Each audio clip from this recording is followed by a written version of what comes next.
One of the most dramatic comparisons amongst high-end pianos would be a Bösendorfer versus Steinway matchup, a literal battle of opposites in a lot of ways.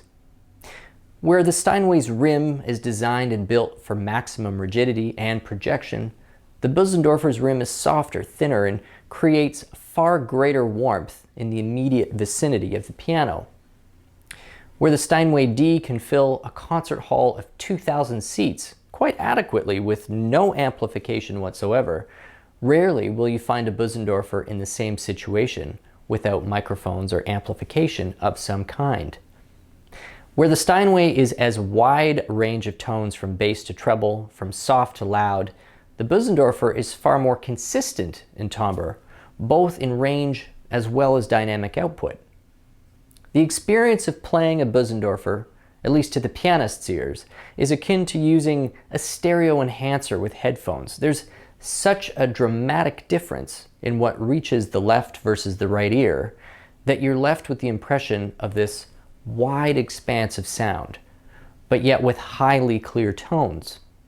Now, the lack of harder, denser hardwoods in the structure and rim leaves a bit of a missing gap in the harmonics in the lower mid-range of the Bösendorfer,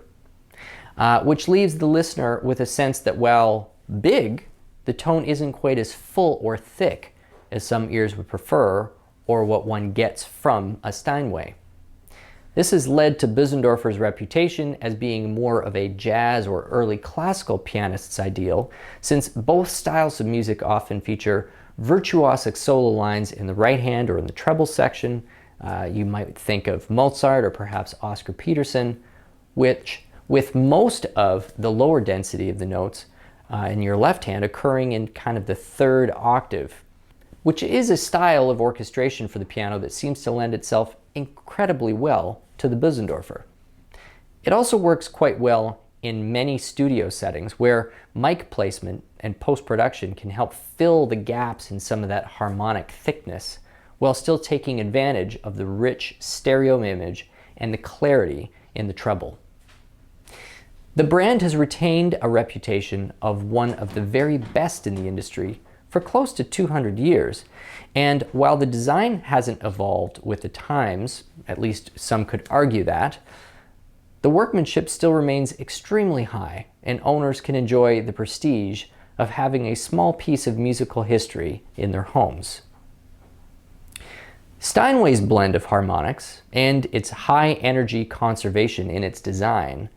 would normally be considered a more lively and a more dynamic piano than that of a Bösendorfer,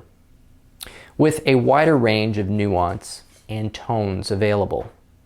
Now, this comes at a sacrifice of clarity in some situations, and as a result, both supporters and detractors of the brand